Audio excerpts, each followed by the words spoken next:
இந்து அறமற்ற அறநிலையத்துறை, அயோக்கியத்தனமான இந்து சமய அறநிலையத்துறை. அது கோயில் ப்ராப்பர்ட்டியா இருந்தாலும் பரவாயில்ல, அதுக்கு எதிராக அது வேண்டாம் எங்களுக்குன்னு கோர்ட்டுக்கு போறாங்கன்னா இதை எடுத்துக்கணும். இதை இப்படிதான் நம்ம எடுத்துக்கணும்.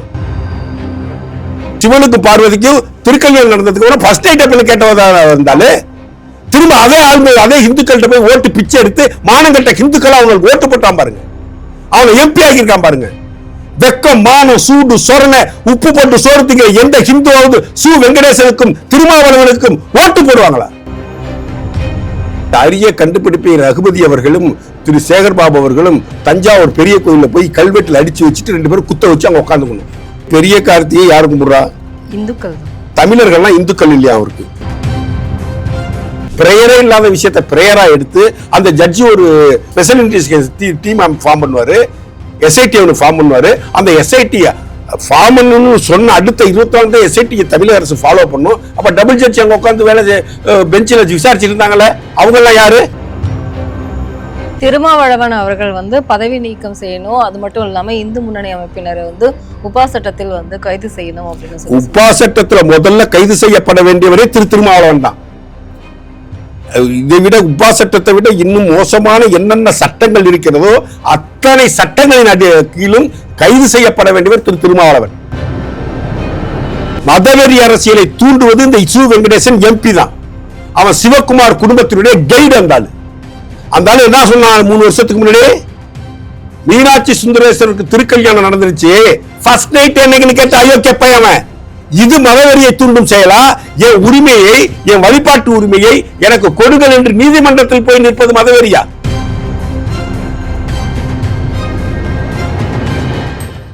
ஏழை குழந்தைகளின் அடிப்படை கல்விக்காக உதவ singleteacherschools.org இணையதளத்தை தொடர்பு கொள்ளுங்கள்.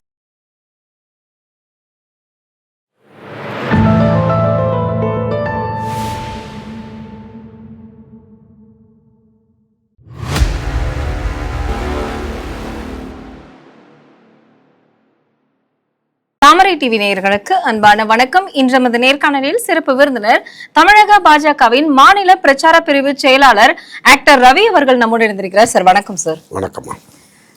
திருப்பரங்குன்றம் நம்ம எல்லாருக்குமே முழு முதற் கடவுள் முருகன் அப்படிங்கிற மாதிரி, ஏன்னா அந்த கடவுளுக்கு அவ்வளவு பக்தர்கள் இருக்காங்க. இவ்வளவு நாட்களாக திருப்பரங்குன்றத்தில் இப்படி ஒரு பிரச்சனை ஏற்படவே இல்லை. ஏன் இந்த பிரச்சனை ஸ்டார்ட் ஆச்சு? எதற்காக இவ்வளவு பெரிய விவகாரத்தை ஏற்படுத்தி இருக்கிறது இப்படி ஒரு அரசு?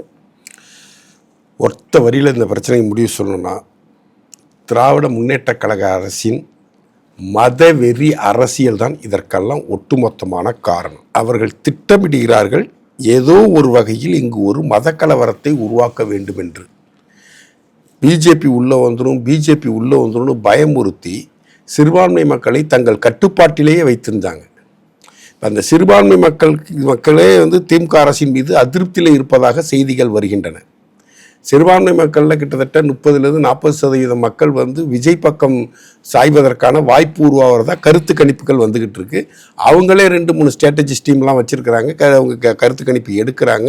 எல்லாம் நடக்குது. எல்லாத்தினுடைய முடிவாக அவங்களுக்கு கிடைக்கிற ரிப்போர்ட் சிறுபான்மை மக்கள் திமுக கூட்டணியை விட்டு வெளியேறக்கூடிய சூழலில் இருக்கிறார்கள் என்பதை அறிந்து கொண்டு சிறுபான்மை மக்களை மீண்டும் தன் பக்கம் வசப்படுத்துவதற்காக, நாங்கள் தான் உங்களுக்கு பாதுகாப்பு, நாங்கள் இல்லாட்டி உங்களுக்கு அது நடந்துடும் இது நடந்துடும், அவர்களை பயமுறுத்துவதற்காக திராவிட முன்னேற்ற கழக அரசாங்கமே, ஒரு அரசே மதவெறி அரசியலை முன்னெடுத்து செயல்படுத்துவதாக நான் குற்றம் சாட்டுகிறேன்.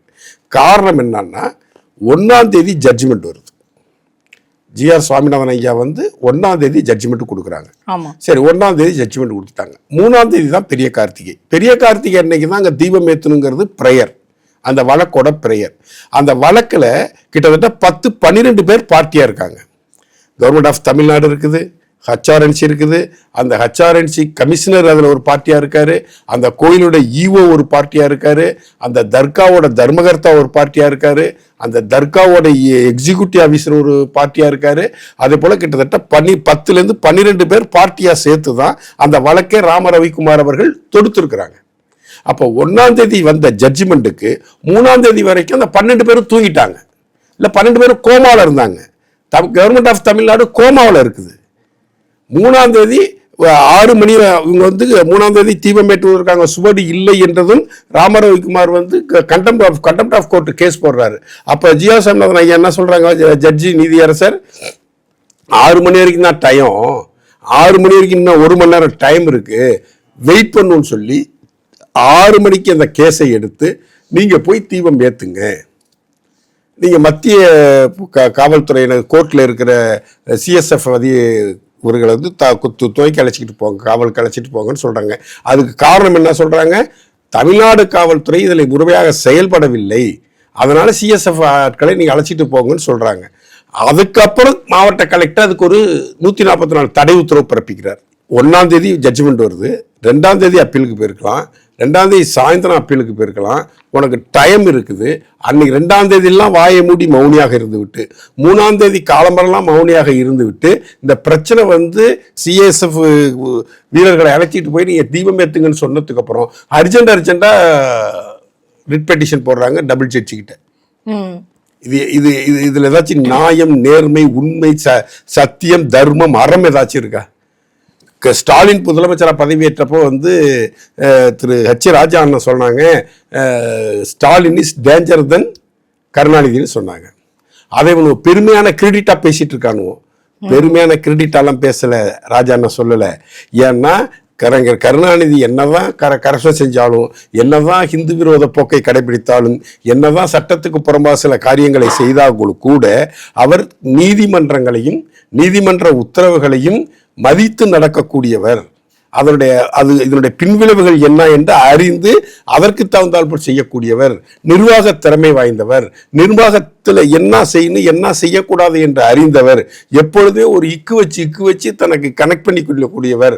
ஆனால் இது எதுவுமே தெரியாத, கூட்டல் கழித்தல் வகுத்தல் கணக்கு கூட தெரியாத தமிழக முதலமைச்சர் திரு மு.க. ஸ்டாலின், இவர் எந்த உண்மையும் தெரியாது, சட்டம் தெரியாது, நடவடிக்கை தெரியாது, எதை செய்யணும் எதை செய்யக்கூடாது என்கின்ற விவரம் தெரியாத காரணத்தினால் கருணாநிதியை விட டேஞ்சரான ஆள் இருந்தாலு இவர் வந்து சிஎம் ஆன அந்த நாட்டு மக்களும் நாசமாக போவார்கள் அப்படி என்பதற்காக திரு ஹெச் ராஜா அவர்கள் அன்று அந்த கருத்தை கூறினார். போன திராவிட முன்னேற்ற கழக ஆட்சியிலன்னு நினைக்கிறேன் மாநகராட்சி தேர்தல் நடந்துச்சு. மாநகராட்சி தேர்தல் நடந்தப்ப 2 நீதிபதிகள் அடங்கிய அமர்வுக்கு முன் ஒரு கேஸ் போகுது. கிட்டத்தட்ட 100 தொகுதியில் அட்ராசிட்டி நடந்துச்சு, திமுக காரங்க வாண்டடா போய் ஓட்டு போட்டாங்க, கள்ள ஓட்டு போட்டாங்க அப்படின்னு சொல்லி ஒரு கேஸ் வருது. 2 ஜட்ஜி உள்ள பெஞ்சுக்கு போகுது. ஒரு ஜட்ஜி எலெக்ஷன்லாம் நியாயமாக தான் நடந்துச்சு அப்படின்னு தீர்ப்பு கொடுத்துறாரு. இன்னொரு ஜட்ஜி இல்லை, 100 வார்டுக்கும் சென்னையில் மறுதேர்தல் நடத்தணும் அப்படின்னு உத்தரவிட்டார். 2 நீதிபதிகள் ஒரே கருத்தை கூறவில்லை என்றால் அந்த தீர்ப்பை ஹானர் பண்ண வேண்டிய அவசியம் இல்லை. ஆனால் திரு கருணாநிதி அவர்கள் என்ன பண்ணாங்க, ஒரு ஜட்ஜியே சொல்லியிருந்தாலும் நான் மறுதேர்தலுக்கு உத்தரவிடுகிறேன் அப்படி சொல்லி அந்த 100 வார்டுக்கும் மறுதேர்தலை திரு கருணாநிதி அவர்கள் நடத்தினார்கள். ஆனால் அன்று முதலமைச்சராக திரு மு.க. ஸ்டாலின் இருந்திருந்தால் மறுதேர்தலை நடத்தியிருக்க மாட்டார். அதனால்தான் திரு ஸ்டாலின் அவர்கள் மோர் டேஞ்சர் தன் கருணாநிதி அப்படி என்பதை திரு ஹெச் ராஜா அவர்கள் அன்று கூறினார்கள். இன்றும் அதே தான் நடைமுறையில் உள்ளது. நீதிமன்றம் உத்தரவிட்டது, அதுக்கு ஒரு ஸ்டே வாங்கியிருக்கலாம். கண்டிப்பா 1ஆம் தேதி ஜட்ஜ்மெண்ட் வந்துச்சு, 2ஆம் தேதி ஸ்டே அப்ளை பண்ணிருக்கலாம். இல்லை தீபம் ஏற்றினாக்கா வந்து பெரிய மதக்கலவரத்தை வந்து நாங்களே ஏற்படுத்திடுவோம் அப்படின்னு சொல்லி அதுக்கு போய் ரிட் பெட்டிஷன் போட்டு அதை வந்து தடுத்து நிறுத்த முயற்சி பண்ணிருக்கலாம். 2ஆம் தேதி ஒரு நாள் முழுமையாக இருந்துச்சு, அன்னைக்கெல்லாம் செய்யல. கார்த்திகை தீபத்தன்னைக்கு போய் நின்றுக்கிட்டு அன்னைக்கு ஏற்ற விடாம நீதிமன்ற உத்தரவுகளை காலில் போட்டு மிதித்து இது மதக்கலவரம் வந்து யாரெல்லாம் பேசுறா, எல்லா திமுக கூட்டணியில் உள்ளவங்களும் பேசுறான். எல்லா கூட்டணி கட்சிகள், திமுக கூட்டணியில் உள்ள கட்சிகள் அத்தனையும் அதை தான் பேசுறாங்க. யார் எந்த மத பிரச்சனையை யாரு கலப்பனா? தர்கா உச்சியில போய் தீபம் ஏற்றணும்னு கேட்கல. இதுல பல விஷயங்கள் இருக்குமா, இல்லாம தப்பா பொய்யா மக்களை மூளைச்சலவை செய்து இதுல மோசமான பின்விளைவுகளை ஏற்படுத்தக்கூடிய விஷயத்தை திராவிட முன்னேற்ற கழக அரசு திட்டமிட்டு வேண்டுமென்றே செய்கிறது. ஆனா இன்னைக்கு வந்து பிராமணர்களும் வந்து இந்துத்துவ அதாவது இந்து அமைப்புகளும் சேர்ந்து இன்னைக்கு கார்த்திகை தீபம் அல்லாத நாட்களில் வந்து எதுக்கு தீபம் ஏற்ற சொல்கிறார் ஜி.ஆர். சுவாமிநாதன் அவர்கள், அவருக்கு வந்து அவருடைய கருத்துக்களுக்கு வந்து தீர்ப்புக்கும் வந்து எதிர்ப்பு தெரிவித்து இன்னைக்கு வந்து ஒரு அறிக்கை வந்து வெளியிட்டிருக்காங்க. இது வந்து எதற்காக இந்த ஒரு பிரச்சனையை வந்து மேலும் மேலும் வந்து ஒரு பெரிய கார்த்திகை அன்னைக்கு தீபம் ஏற்றணும்னு சொல்லி உத்தரவு போட்டார். அன்னைக்கு தடுத்து நிறுத்திய காவல்துறையையும், தடுத்து நிறுத்திய மாவட்ட ஆட்சித்தலைவரையும், தடுத்து நிறுத்திய தமிழக அரசையும் இந்த புறம்போக்குங்கள் கண்டிச்சு அறிக்கை விட்டாங்களா? இல்ல. இன்னைக்கே வர்றான் அவன் திமுகவோட கைக்கூலி. திமுக கிட்ட காசை வாங்கிட்டு அறிக்கை விடுறான். அன்னைக்கு ஜிஆர் சாமிநாதன் சார் ஒரு ஜட்ஜ்மெண்ட் கொடுத்தாருல்ல, அந்த ஜட்ஜ்மெண்ட் தமிழக அரசு ஹானர் பண்ணல, இந்து சமய அறநிலையத்துறை அதை ஹானர் பண்ணல. அப்புறம் எப்படி அன்னைக்கே இந்த கண்டனம் தெரிவிக்கல இந்த புறம்போக்குகள்? அன்னைக்கு கண்டனம் தெரிவிச்சாங்களா இந்த அனைத்து அர்ச்சகர்களா? ஏதோ ஒரு குரூப் சொன்னீங்க, அந்த குரூப் ஏன் சொல்லல? அது ஏன் கண்டனம் தெரிவிக்கல? அன்னைக்கு எங்க போயிருந்தானுங்க? அன்னைக்கு கடல்ல முத்து குளிக்க போயிருந்தானுங்களா? எங்கம்மா போயிருந்தானுங்க அன்னைக்கு? இன்னைக்கு வர்றானுங்க. கார்த்திகை மாதம் முழுவதும் தீபம் ஏற்றலாம். பெரிய கார்த்திகை அன்னைக்கு முதல் நாளில் இருந்து 5 நாட்கள் தீபம் ஏற்றுவாங்க. எல்லா வீடுகளிலும் ஏற்றுவாங்க, எல்லா கோயிலையும் ஏற்றுவாங்க. அதுக்கு அந்த 5 நாளைக்கு ஒரு பேர் இருக்கு. அந்த பேருக்கு சொல்லி ஏற்றுவாங்க. கார்த்திகைக்கு முன்னாடி ஏற்றுவது பரணி தீபம் முதல் நாள். பெரிய கார்த்திகை அன்னைக்கு இருந்து கார்த்திகை தீபம். அடுத்த நாளைக்கு ஒரு பேர் இருக்கு. அடுத்த நாள் 5 நாள் தொடர்ந்து விளக்கு ஏற்றுவாங்க. சில வீட்டுல 3 நாட்கள் ஏற்றுவாங்க. முதல் நாள் கார்த்திகை அன்னைக்கு, மறுநாள் ஏற்றுவாங்க. அதை போய் ஏத்திட்டு போறோம். நீ அன்னைக்கு ஹானர் பண்ணல, இன்னைக்கு ஏத்து. ஒருவேளை ஏத்திட்டாக்கா திரும்ப வழி வழியா வந்துடும். ஏற்கனவே வழி வழியா வழிபட்டு இருந்த விஷயம் தான், அது நடந்துகிட்டு இருந்த விஷயம் தான். அதை புல்லுரிவியல் சிலர் தடுத்து நிப்பாட்டிட்டாங்க. அதை மாற்று செய்ய போறாங்க. இந்த மலை முருகனுக்கு சொந்தமானது. 1930 இதுக்கு ஜட்ஜ்மெண்ட் வந்துருச்சம்மா லண்டன் சுப்ரீம் கோர்ட்ல. ஆங்கிலேயர் காலத்திலேயே ஆங்கிலேய அரசாங்கம் அந்த மலையை உடைச்சி அங்க உள்ள கருங்கல் எடுத்துட்டு போய் ரயில்வே தண்டவாளம் அமைப்பதற்கு முயற்சி பண்ணாங்க. அதை தடுத்து நிறுத்தி கோயிலுக்கு சொந்தமான மலை, அது அரசாங்கத்துக்கு சொந்தமான மலை இல்ல, அது முருகனுக்கு உரிய மலை, நீங்க உடைக்க கூடாதுன்னு ஆங்கிலேய ஜட்ஜி ஆங்கிலேய அரசுக்கு எதிராக உத்தரவு பிறப்பிச்சிருக்காரு. ஜட்ஜ்மெண்ட் வந்திருக்குது. அது 1920 இருந்து இந்த பிரச்சனை போயிட்டு இருக்கு. இடையில ஒரு சாதகமா தீர்ப்பு வரும், இடையில பாதகமா தீர்ப்பு வரும். பிரேயர் கேட்கிறவங்க தப்பான பிரேயர் கேட்டிருப்பாங்க. திரு ரகுபதி அமைச்சர், சட்டத்துறை அமைச்சர் சொல்றாரு, 2014 கொடுத்த ஜட்ஜ்மெண்ட்டை நாங்கள் மதிக்கிறோம். அதன் அடிப்படையில் 2014 கேட்ட பிரேயரே வேற. தீபத்துள்ள தீபம் ஏற்றணும் இங்க கேட்கல, தர்கா மேல தீபம் ஏற்றணும்னு கேட்டாங்க. அதனால அதை தள்ளுபடி பண்ணாங்க. பிரேயரை தப்பு. தர்காங்கிறது அந்த அமைப்புக்கு சொந்தமானது, இஸ்லாமியர்களுக்கு சொந்தமானது. ஜட்ஜ்மெண்ட் இருக்கு. அந்த அடுத்த மதத்தினுடைய ப்ராப்பர்ட்டி மேல போய் நீங்க தீபம் ஏற்றக்கூடாதுன்னு 2014 அந்த வழக்கை தள்ளுபடி பண்ணாங்க. அதன்படி நாங்க செயல்படுறோங்கிறாரு இவரு. ஏன்னா மக்களுக்கு எதுவும் தெரியாது இல்ல. ஆனா ரகுபதி தான் சொல்றாரு, அது கார்த்திகை தீபம் அப்படிங்கிறது இந்துக்களுடைய பண்டிகையே கிடையாது அப்படின்னு சொல்றாரு. அரிய கண்டுபிடிப்பு. இந்த அரிய கண்டுபிடிப்பை ரகுபதி அவர்களும் திரு சேகர்பாபு அவர்களும் தஞ்சாவூர் பெரிய கோயில போய் கல்வெட்டில் அடிச்சு வச்சுட்டு 2 பேரும் குத்த வச்சு அங்க உட்காந்துக்கணும். பெரிய கார்த்திகை யாரு கும்பிடுறா? இந்துக்கள் தான். தமிழர்கள்லாம் இந்துக்கள் இல்லையா அவருக்கு? அப்ப தமிழர்கள்லாம் யாரு? இஸ்லாமியர்களா? தமிழர்கள்லாம் கிறிஸ்துவர்களா? தமிழர்கள்லாம் பௌத்தர்களா? தமிழர்கள்லாம் ஜைனர்களா? யாரு தமிழர்கள்? தேவாரம் பாடியவர்கள் யார்? திருவாசம் பாடியவர் யாரு? அவங்கெல்லாம் தமிழர்கள் இல்லையா? தொல்காப்பியம் தமிழர் இல்லையா? திருவள்ளுவர் தமிழர் இல்லையா? யாரு அவங்க? தமிழர் இல்ல, தமிழர் ஹிந்து இல்லைங்கிற முட்டாள் தான் அப்படி பேசுவாங்க. அமைச்சர் அப்படி பேசலாமா? சரி, தமிழர் ஹிந்து இல்ல. திருமதி துர்கா ஸ்டாலின் அம்மையார் முறைப்படி எல்லா கோயிலுக்கு முறைப்படி பூஜை புனஸ்காரங்கள் செய்து அர்ச்சனை ஆராதனை செய்து கோயில் போய் கும்பிடுறாங்கல்ல, அவங்க தமிழரா ஹிந்துவா? அப்புறம் எதுக்கு HRNC ஹிந்து சமய அறநிலைத்துறைன்னு வச்ச? அத கலையா ஃபர்ஸ்ட். ஹிந்துங்கிற பேரை ஏன் வச்ச நீனு? இந்து சமய அறநிலைத்துறைன்னு அதுக்கே பேர் வச்சிருக்க? கலைச்சிடு. இந்துங்கிற பேரை எடு, தமிழர்கள் அறநிலைத்துறைன்னு வை. நீ என்ன திராவிட மாடல் சொல்ற? நீ தமிழர் மாடல் தானே சொன்னோம். எதுக்கு நீ திராவிட மாடல் சொன்ன? அப்ப நீ தமிழர் இல்ல. ரகுபதி தமிழர் இல்ல, திராவிடன்னா ஆந்திராவுக்கு போகணும், கேரளாவுக்கு போகணும், கர்நாடகாவுக்கு போகணும். தமிழ்நாட்டில் என்ன வேலை? அயோக்கியத்தனமான பேச்சு இல்லையா அது? அயோக்கியத்தனத்தின் உச்சம் இல்லையா அது? 2014 ஜட்ஜ்மெண்டை நாங்கள் மதிக்கிறோம். அது 2 நீதிபதிகள் கொடுத்த தீர்ப்பு. இப்பொழுது ஜிஆர் சாமிநாதன் கொடுத்த தீர்ப்பு 1 நீதிபதி கொடுத்த தீர்ப்புன்னு வியாக்கியானம் பேசுறாரு சட்டத்துறை அமைச்சர். கரூர் சம்பவத்தில் என்ன நடந்துச்சு?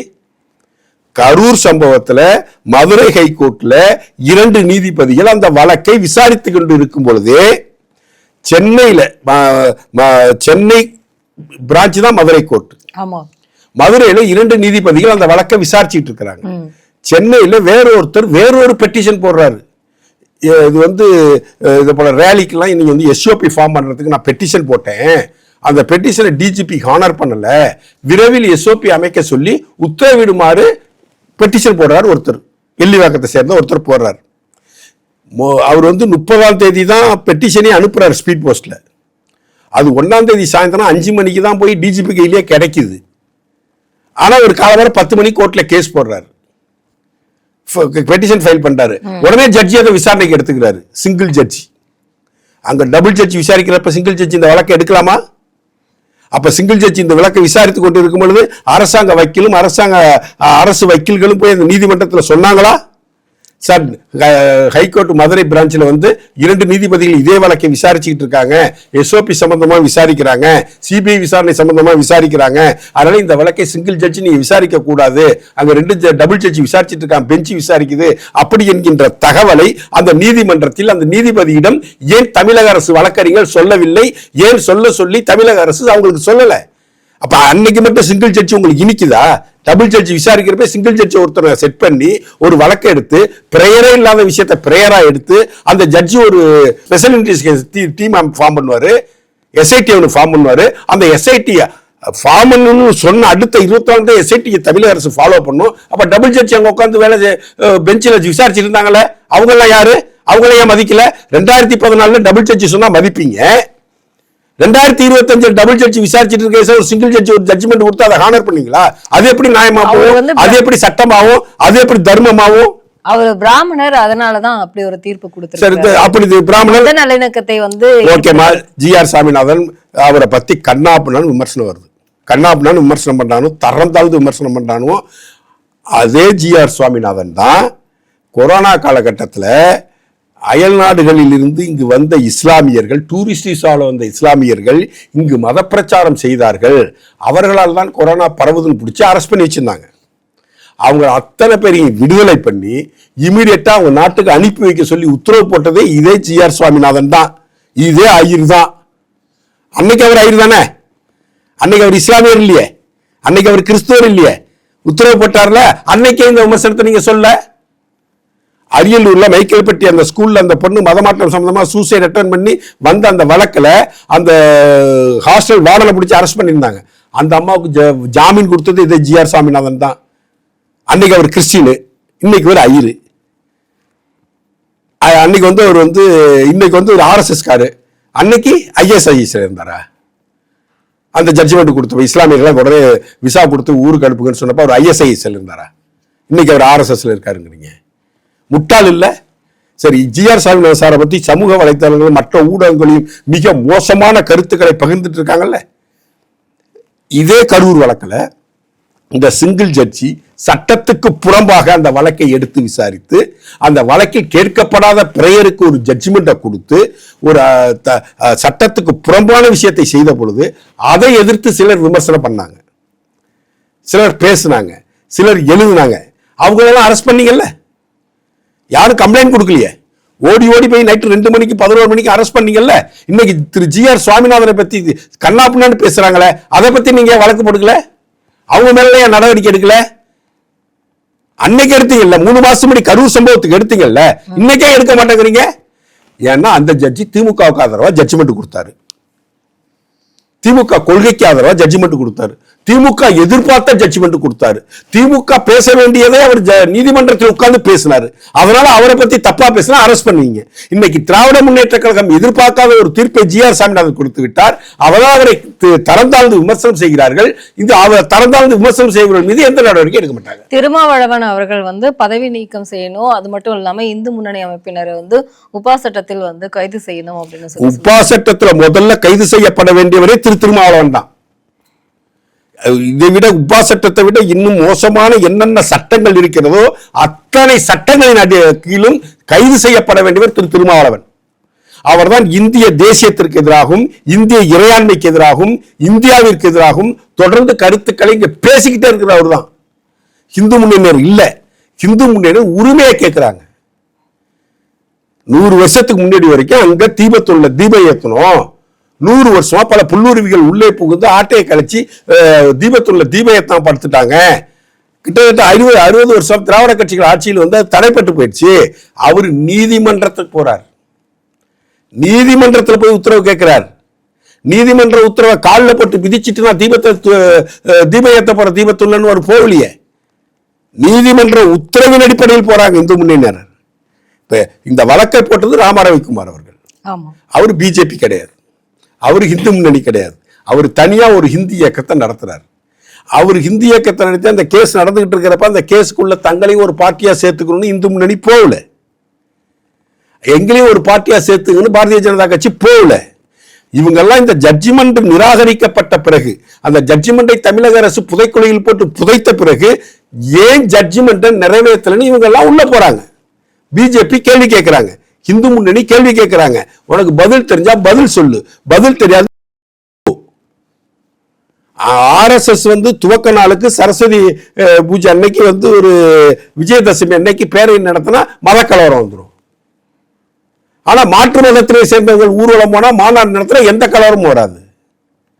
இந்தியா முழுசும் RSS மீட்டிங் ஊர்வலம் நடக்குது, எங்கேயாச்சும் சிறு கலவரம் வந்திருக்கா? தமிழ்நாட்டில் எத்தனை வருஷமா நடந்துகிட்டு இருக்கு, எங்கேயாச்சும் மத கலவரம் வந்திருக்கா? திட்டமிட்டு இந்துக்களுக்கு எதிராகவும் இந்து மத வழிபாட்டுக்கு எதிராகவும் திராவிட முன்னேற்ற கழக அரசு செயல்படுகிறது.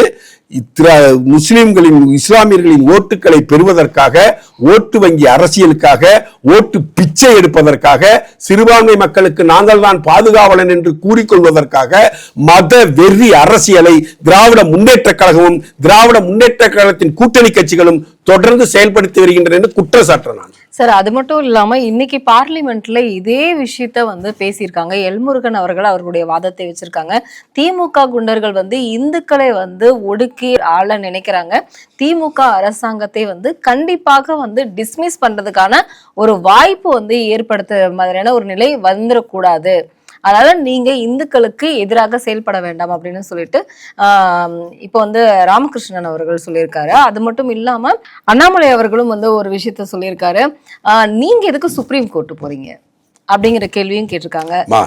இது வந்து கோவில் ப்ராப்பர்ட்டி, கோவில் ப்ராப்பர்ட்டியில கோவில் வந்து அதை ஆக்கிரமித்து கையில் எடுத்து அந்த கோவில் ப்ராப்பர்ட்டியில் நடக்க வேண்டிய சடங்கு சம்பிரதாயங்களை காலங்காலமாக நடந்த விஷயத்தை செய்யுங்கிறது கோர்ட்டு. ஆமா.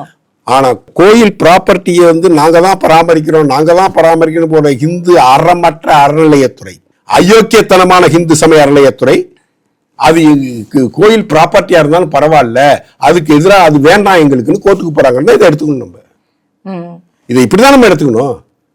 கோயில் ப்ராப்பர்ட்டி, அது தீபத்தூணு 15 மீட்டருக்கு இந்தாண்ட இருக்கு தர்காவில இருந்து, அதனால அங்க தீபத்தை ஏத்தலாம். இது கோயில் எல்லைக்கல் அப்படின்னு சொல்லி, எல்லைக்கல் சொல்றோம், நீங்க அழைச்சிட்டு வாயில என்னென்னமோ வருது. எல்லைக்கல்ல வந்து என்னைக்குமா பாத்துருங்க, எல்லைக்கல் 6 அடிக்கு அந்த பயணங்கள் இது எல்லைக்கல்னு சொல்ற அயோக்கிய ராஸ்கல் திருட்டு பசங்க அத்தனை பேர் என்கிட்ட கொண்டு வாங்க. வழக்கறிஞர் வாஞ்சிநாதன், வாஞ்சிநாதன் முட்டாளு, வாஞ்சிநாதன் வெட்டிப்பைய, வாஞ்சிநாதன் 200 ரூபாய் ஊப்பி, ஹிந்து விரோதி. அப்படிதான் அந்த வாஞ்சிநாதன் என்ற மனிதனை பார்க்கணும். அவர் யாருன்னு எனக்கு தெரியாது. மனிதனாக இருந்தால், மூளை உள்ள மனுஷனா இருந்தா, உப்பு போட்டு சோறு திங்கிற மனுஷனா இருந்தா, ஒரு எல்லைக்கல்லு எப்படி 6 அடி இருக்கும்? 6 அடி உச்சியில் எப்படி விளக்கு போல இருக்காது? ஒரு 3 லிட்டர் நெய் ஊத்துறவளுக்கு அதை செட் பண்ணி எப்படி வச்சிருப்பான் எல்லைக்கல்ல? அவர் வீட்டு வாசல் எல்லைக்கல்ல இப்படிதான் வச்சிருக்கானா 6 அடிக்கு? அவர் வயல்ல இப்படிதான் 6 அடிக்கு எல்லைக்கல் வச்சிருக்கானா? மூளை இருக்கிறவன் பேசுவானா இப்படி? இது அயோக்கியத்தனம் இல்லையாது? எல்லைக்கல்ல கொண்டு போய் நடு மலையில் உச்சி மலையில நடுவானா? உச்சி மலையில எல்லைக்கல் நடுவான்? அறிவுள்ள பேசுவானா இத? ஆனா வெங்கடேசன் சொல்றாரு இல்ல சார், மதவெறி அரசியலை வந்து தூண்டுவது வந்து பாஜக சங்கிகள். மதவெறி அரசியலை பேசுவதும் செய்வதும் இந்த வெங்கடேசன் என்ற அயோக்கிய ராஸ்கல் தான். மதவெறி அரசியலை தூண்டுவது இந்த வெங்கடேசன் எம்பி தான். அவன் சிவகுமார் குடும்பத்தினுடைய கைடு. அந்த என்ன சொன்னான் 3 வருஷத்துக்கு முன்னாடி? மீனாட்சி சுந்தரேஸ்வருக்கு திருக்கல்யாணம் நடந்துருச்சு, ஃபர்ஸ்ட் நைட் என்னைக்குன்னு கேட்ட அயோக்கிய பையன். இது மதவெறியை தூண்டும் செயலா? என் உரிமையை, என் வழிபாட்டு உரிமையை எனக்கு கொடுங்கள் என்று நீதிமன்றத்தில் போய் நிற்பது மதவெறியா? எது மதவெறி? கணேசனுக்கு பதில் சொல்லுங்க. ஆம்பளையா இருந்தா திருட்டு பையன். சிவனுக்கு பார்வதிக்கும் திருக்கல்யாணம் நடந்ததுக்கு கூட ஃபர்ஸ்ட் ஐட்டம் பண்ணி கேட்டவதா இருந்தாலே திரும்ப அதே ஆளுமை அதே இந்துக்கள்கிட்ட போய் ஓட்டு பிச்சை எடுத்து மானங்கட்ட இந்துக்கள் அவங்களுக்கு ஓட்டு போட்டான் பாருங்க. அவனை எம்பி ஆகியிருக்கான் பாருங்க. வெக்கம் மானம் சூடு சொரண உப்பு போட்டு சோறுத்திங்க எந்த ஹிந்துவாவது வெங்கடேசனுக்கும் திருமாவளவனுக்கும் ஓட்டு போடுவாங்களா? ஆனா இப்ப வரைக்குமே எந்த ஒரு இஸ்லாமிய அமைப்புகளும் ஒரு இஸ்லாமியர்களும் வந்து இந்த பிரச்சனையை பத்தி பேசவே இல்லை. இஸ்லாமியர்களோ இல்ல அந்த மசூதி அந்த தர்காவை சேர்ந்த நிர்வாகிகளோ இதற்கு எதிர்ப்பு தெரிவிக்கவில்லை. இது வந்து 9ஆம் தேதி வந்து இது வந்து திரும்பவும் வந்து வழக்குக்கு வருது. அது மட்டும் இல்லாம திமுக அரசு உச்சநீதிமன்றம் போயிருக்காங்க. இந்த வழக்கை வந்து மாநில அவை வந்து ஒத்திவைப்பு அந்த வழக்கை எடுத்துக்கொள்ளாது அப்படின்னு வந்து சிபிஆர் ராதாகிருஷ்ணன் அவர்கள் துணை ஜனாதிபதி அவர்களும் இன்னைக்கு வந்து தெளிவாக சொல்லிட்டாரு. இந்த விவகாரம் எந்த இடத்துல போய் முடியும், இந்துக்களுக்கு ஒரு நீதி கிடைக்கும் அப்படின்னு நினைக்கலாமா? எனக்கு உச்ச நீதிமன்றத்து மேல் எனக்கு மிகப்பெரிய நம்பிக்கை எதுவும் இல்லை. ஏன்னா தொடர்ந்து இந்த திராவிட முன்னேற்ற கழக அரசு உச்ச நீதிமன்றத்தில் பல வகைப்பட்ட அவர்களுக்கு சாதகமான தீர்ப்பை தொடர்ந்து வாங்கி கொண்டே இருக்கிறார்கள். கவர்னருக்கு எதிராக ஒரு தீர்ப்பு வாங்கினாங்க. அப்படின்னா நீங்க ஜி.ஆர். சுவாமிநாதன் வந்து இந்துக்களுக்கு வந்து ஆதரவாக தீர்ப்பு சொல்றாங்க, திமுக சொல்ற மாதிரி தானே சார் நீங்க சொல்றீங்க? இல்ல நான் அப்படி சொல்லவா, நான் குறிப்பிட்ட ஒரு நீதிபதியை சொல்லவில்லை. திரு ஜி.ஆர். சுவாமிநாதன் எந்தெந்த வழக்குகளுக்கு எப்படியெல்லாம் தீர்ப்பு வழங்கினார்னு உங்களுக்கு உதாரணமே சொன்னேன். ஆமா, அவர் மத பார்வை கொண்டு தீர்ப்பு வழங்கவில்லை. அவர் நியாயத்தின் தர்மத்தின் நேர்மையின் அடிப்படையில் அறம் சார்ந்து நீதி வழங்கினார் என்று என்னுடைய பார்வை.